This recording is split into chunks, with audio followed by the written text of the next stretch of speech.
We're here to launch this report today, Fast Track. What's new and what's so important about fast-tracking the AIDS response today?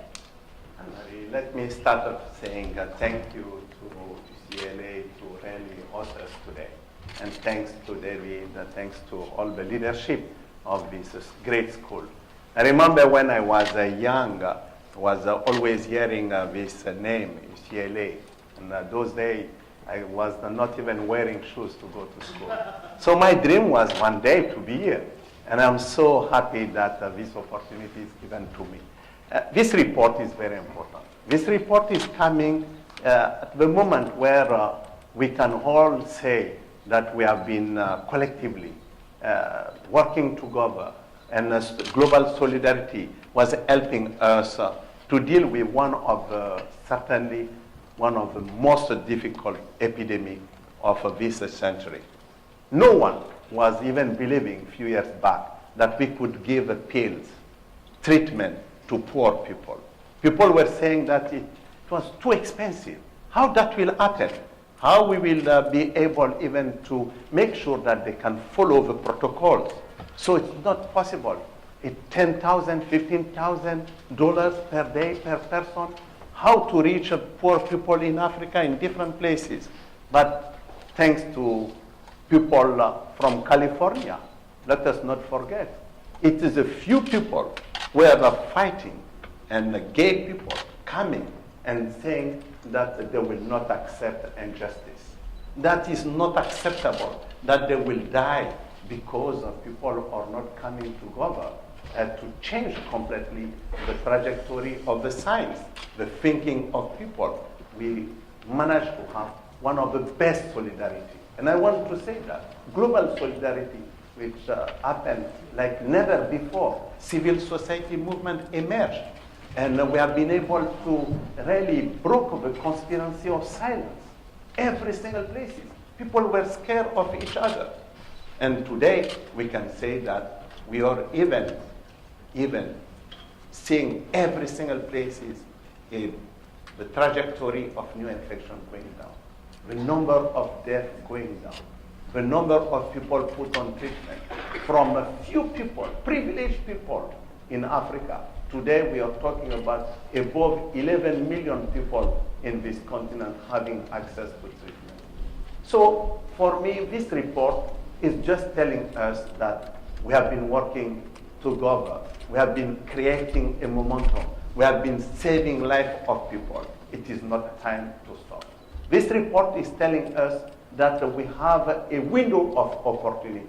If we are seizing this window of opportunities, the next 5 years, we fast track, like the report said, we quicken the pace of action, we'll be able not just to say that we are making progress, but we can even break the trajectory completely of the epidemic. And we will be able to save millions of people's lives if we manage to achieve what we are projecting here with the modeling we have been able to do. With $3 per person per day, we will be able to save in 2030 more than 21 million lives. And we will be able to reduce the number of new infections averted, 28 million, which is amazing. Controlling the epidemic, saying to the people that this global solidarity managed to make AIDS a history. And that is very important. And I want to show you, a few years back it was like that. This epidemic was like that. And control. We didn't know what to do about it. What we have been able to do together is to bend it. And now we can break it. But if we don't act, it will certainly spring back. And that's what we don't want. We want to break it. And that is the report. What's holding us back now to reach our goals of 90, 90, 90, for example, on treatment? I think many things we have been able to achieve is, like I said, we completely influence the price. For the first time with the disease, HIV, we have been able to bring the concept of public goods. We have been able to change completely the debate on WTO, which means the trade and reducing the price from $15,000 per year per person to $80. But also, what we have been able to achieve from my point of view is that the financing. You know, people were just telling us, we don't have money. How we can mobilize resources? But because your voice, because the voice of people like my favorite sister who is in front of me, you know, we have been able to bring politicians, bring a decision maker, civil society came, and we moved from $200 million when I joined this organization to $300 million per year to $19 billion today. And that is global solidarity. Without that, we would have never be able to save life of people. But what is, now we are reaching a very critical moment. And I want to say that is in any journey, we have a phases which we need to pay attention to. And the next one will be the most difficult one because we have people left behind.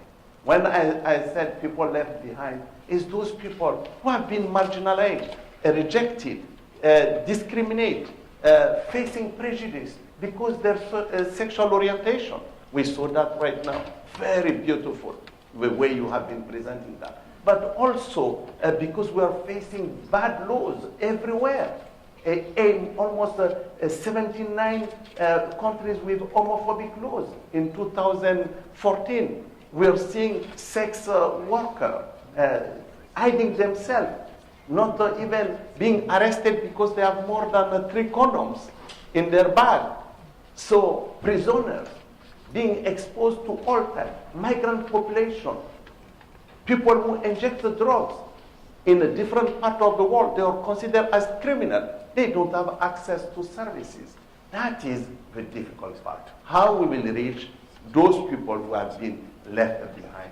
So that, again, AIDS is the only disease who have been able to bring this notion of human rights by trying to say that health is not just about giving pills to people. It's about restoring dignity of those people. It's about respecting them as a human being and not excluding them because of their social status or because of their sexual orientation.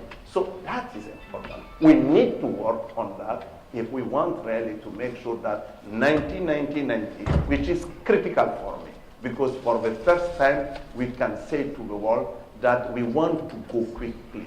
We cannot accept anymore to go step by step. We know now. So 90-90-90 will mean also that we don't want to just continue to think that some people will have the privilege to have access to services, to know their status. 19 million people today in the world are not knowing their status. So we want to mobilize young people. We want to make sure that, and already, thanks God, young people today, they don't want anymore to be a passive beneficiaries of our program. They want to be actors of change. They want to participate to a political debate. They want to influence the agenda. And that's why we need to push that. But another issue, which is very close to my heart, and we'll talk about it, is adolescence. It is the issues of young women which are facing violence, rape, and a young adolescent not having access to information. Sometimes is amazing. In 30 years after this epidemic, 35 years, we still have almost 71% of young women not knowing the mode of transmission. A young boy, 62 or 63%. So knowledge is very important. And that will bring us to one of the difficult issues is how we will stop this hypocrisy around sex. Talking about sexuality education, making sure that people will have access to skill, knowledge, so our young girls can protect themselves, they can negotiate their sexuality. Young boys can be certainly empowered to engage a different type of relation with a young women. I think that is critical.